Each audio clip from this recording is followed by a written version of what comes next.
Cricket board এমন একটা project বা এমন একটা প্রোডাক্ট, এটা আরও বাড়বে, বিকজ বাংলাদেশের 18 কোটি মানুষ এটাকে পছন্দ করে।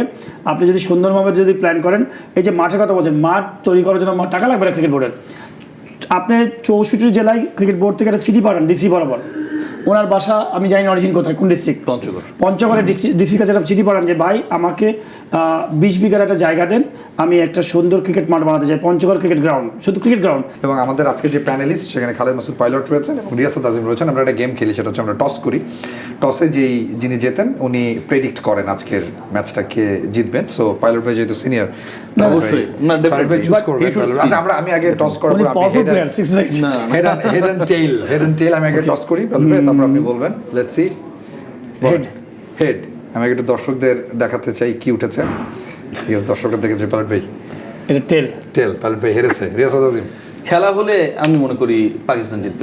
এটা একটা শর্ট ম্যাচ হতে যাচ্ছে, আই গেস হয়তো অনেকটা টি20 টাইপের অনেকে আবার আশাবাদী হতে পারে যে বাংলাদেশ 31 ওভার ডট দিয়েছে, 19 ওভারে করেছে হচ্ছে 238 রান। আচ্ছা, উনি ওনার মতো দিয়েছে, খেলা হলে পাকিস্তান জিতবে ভাই, খেলা হলে পাকিস্তান জিতবে।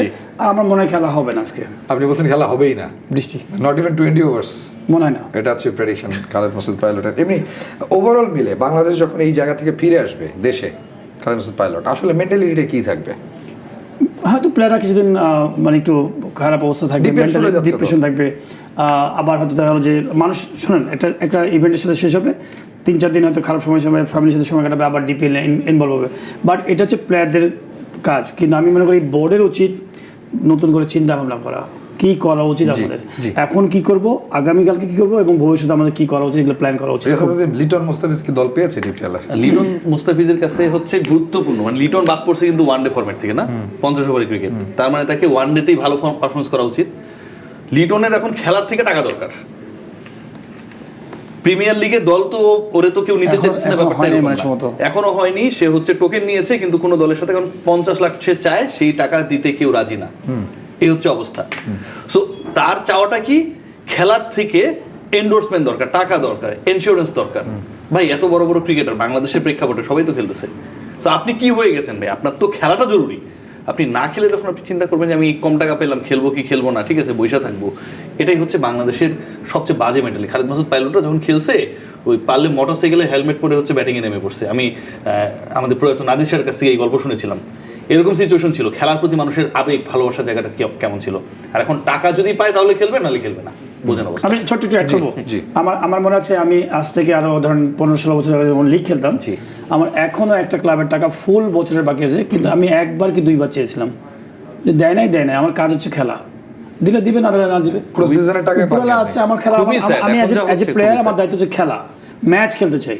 এক্স্যাক্টলি। আমি মনে করি দুনিয়ার সমস্ত আমি গ্রেট না, বাট সাধারণত মানুষরা কি হয়, আপনি আপনার মতো কাজ করেন, টাকা আপনার পিছিয়ে দৌড়াতে থাকবে।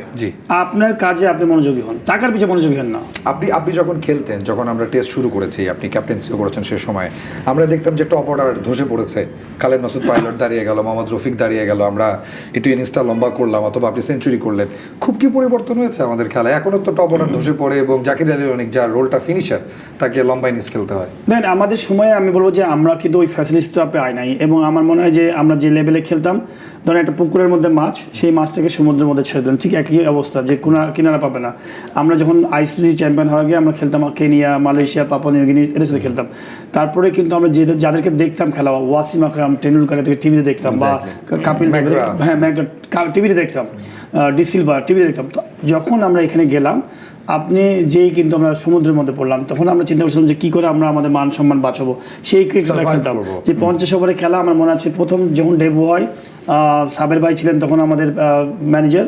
সাবের ভাই বলছিলেন যে যদি তোমরা 50 ওভার খেলতে পারো, একটা তোমাদেরকে $1000 দিব বা এরকম কিছু দেবো। আমাদের টার্গেট ছিল তখন 50 ওভারে কী করে আমরা খেলবো। আর আমরা কিন্তু মানসিকভাবে তখন কিন্তু অত বড় কোয়ালিটির প্লেয়ার ছিলাম না, কিন্তু প্লেয়ার ভালো ছিলাম।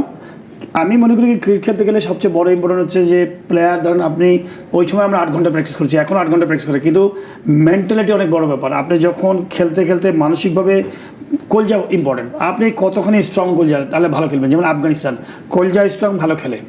কলজা যদি বড় না করতে পারেন, আপনি দুজনের স্কিলে খুবই ভালো, বেসিক খুব ভালো, কিন্তু আপনি ভীতু, আপনি ভালো খেলবেন না।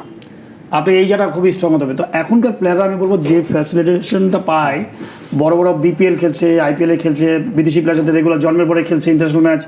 আপনি দেখেন জেনারেশন যদি দেখেন, আমাদের পরে আমাদেরকে বিট করে মাশরাফির আসছে, মাশরাফিকে বিট করে ধরেন আশরাফুল ভাই, ওই সময় তারপরে আসছে মুশফিকরা, এদেরকে বিট করে কোনো প্লেয়ার আসে নাই।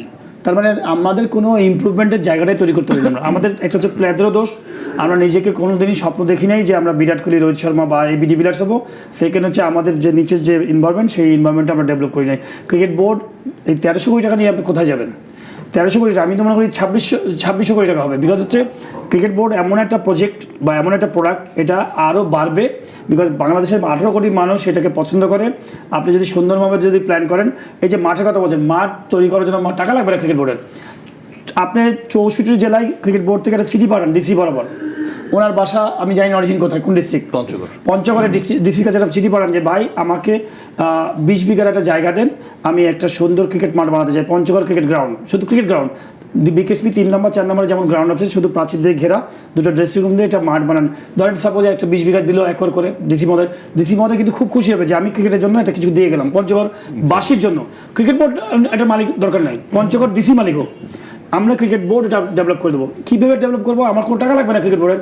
আপনি একটা কর্পোরেট নাইট দেন, ঢাকা শহরে বাংলাদেশে এরকম হাজার কোটি টাকার মানুষ অনেক আছে, আপনি একটা কর্পোরেট ডিনার দেন, বিসিবি ইনভাইট করবে সবাইকে, সব হাউসগুলো আসবে, অনেক প্রেজেন্টেশন দেন যে 64টা জেলাকে আমরা একটা সুন্দর মাঠ করবো, এরকম করে কে কোন মাঠ নিতে চান, আপনার বাৎসরিক খরচ আছে, আমি আপনার নামে ওই মাঠটা দেবো। এমিরেটস যেমন ফুটবল গ্রাউন্ড আছে, আপনি দিলেন, আপনি কোনো টাকা লাগবে না, শুধুমাত্র আপনি কোঅর্ডিনেটর হবেন, ক্রিকেট বোর্ড হবে, কোঅর্ডিনেট করবে, সব কিছু ডিজাইন করে দেবে এবং তাদেরকে সুন্দর আপনি দেন। কর্পোরেট হাউস যারা যারা স্পোর্টসে যারা ইনভেস্ট করবে সিএসএলে, তাদেরকে আপনি দেন যে ঠিক আছে ইন্টারন্যাশনাল যে কোনো ম্যাচ হলে 5টা করে ভিআইপি বক্সের টিকিট পাবেন, আপনি এই পাবেন, ওই পাবেন, ফ্যাসিলিটিস দেন। আপনি কেন করবে না?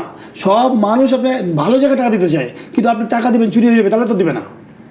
আপনার রাইট জায়গা ইউজ করেন। আপনি 64 জেলায় লিগ হয় না, ক্রিকেট বোর্ড কি একটা চিঠি পাঠিয়েছে ক্রিকেট জেলাতে? ডিসি বরাবর একটা চিঠি পাঠান যে আপনার ডিস্ট্রিক্টে জানুয়ারি থেকে মার্চের মধ্যে লিগ সম্পন্ন করতে হবে, লিগের চিঠি পাঠান একটা। ক্রিকেট বোর্ডের ডিসি গুলো সবাই জেলা ক্রীড়া সংস্থার প্রেসিডেন্ট, তো আপনি দেন না, দায়িত্ব দেন। কালচারাল নাইট করে যদি এটা করা যেতে পারে, আপনি লিগ করলেন। এখন ধরেন আমার বাড়ি রাজশাহী, আমি জানি যে রাজশাহীতে প্রিমিয়ার লিগের 10টা টিম আছে, তো আপনি নতুন ডিজাইনে আসতে হবে তো ভাই। 10টা টিম আছে, 10টা টিম প্রিমিয়ার লিগের রাজশাহীতে, মানে 10 × 15, তো 150 প্লেয়ার কি আপনার রাজশাহীতে প্রিমিয়ার লিগ খেলার প্লেয়ার আছে? আস্তে আস্তে রেলিগেশন লিগ খেলান, রেলিগেশন লিগ খেলায় ওটাকে 6টা দিনে আসেন, নিয়ে এসে 6 × 15 90টা প্লেয়ার ডাবল লিগ খেলবে অথবা ট্রিপল লিগ খেলবে, লিগটা যেন লিগের কোয়ালিটি স্ট্যান্ডার্ডটা ভালো হয়। বিকজ 1 নম্বর টিমের সাথে 10 নম্বর যে খেলবে ও তো সময় পার করছে, নষ্ট করছে। রাজশাহীর মতো লিগে যখন 10টা টিম খেলবে, 1, 2, 2টা টিম ভালো হবে, বাদ বাকি 9 নম্বর 10 নম্বর 8 নম্বর এগুলো টাইম পার হবে না, রেস হবে, কম্পিটিশন হবে কোয়ালিটির সাথে। আপনি আইপিএল কেন এত স্ট্রং? বিকজ হচ্ছে আইপিএলে প্রথম দিকে যে টিমটা ছিল ওটা কোয়ালিটি ডেভেলপ করেছে, এখন একটা করে টিম বাড়ায়। তো আপনি প্রত্যেকটা জায়গাতে ফাইন টিউন করার অনুযায়ী দেশে যে পরিমাণ খেলোয়াড়ের সংখ্যা বেড়েছে, ওই পরিমাণ কোচের সংখ্যা বাড়ে নাই। আপনি 2-3টা গ্রুপ বানান না, যে কোচ এডুকেটর, বাংলাদেশে 2টা গ্রুপ বানান, যে 4টা ডিভিশন এই কোচ এডুকেটর এনারা দেখবে, কোচ তৈরি করবে, এই 4টা ডিভিশন এনারা দেখবে, কোচ বাড়ান প্রত্যেকটা জেলায়। আমি বাংলাদেশের আমি এক জায়গায় বলেছি, ধান উৎপাদন করছে কৃষক, ধান উৎপাদন সব জায়গায় সরকার করে না, ধান উৎপাদন করে কৃষক, ওই ধানটা আসে, হাটে আসে, সরকার ওখান থেকে হাট থেকে কিনে মানুষকে এটা দেয়। আপনি যত বাংলাদেশের প্লেয়ার আছে উপজেলায়, বেশিরভাগই বিভিন্ন ডিস্ট্রিক্টে কোনো না কোনো ভাইয়ের হাত দিয়ে হয়। দেখবেন যে 8 বছর 9 বছর 10 বছর বাবার হাত দিয়ে, নাহলে ভাইয়ের হাত দিয়ে হয়। আপনি সমস্ত একাডেমিকে এনলিস্ট করেন, বাংলাদেশের সমস্ত গেম ডেভেলপমেন্টের সমস্ত একাডেমিগুলোকে ফর্ম দেন যে কার কী ধরনের সুবিধা আছে, আমাকে ফর্মগুলো আমার আন্ডারে হওয়ার পরে প্রত্যেককে লজিস্টিক সাপোর্ট দেন প্রত্যেকটা একাডেমিকে। বিকজ তারাই তো বাচ্চাদেরকে 8-9 বছর তারা ট্রেনিং করছে, তাদেরকে কোচদেরকে আপনি লেভেল 1 লেভেল 2 করার সুযোগ করে দেন সব একাডেমিগুলোকে, যেন রাইট ট্র্যাকে যেন আসতে পারে, একই থিমে আসতে পারে।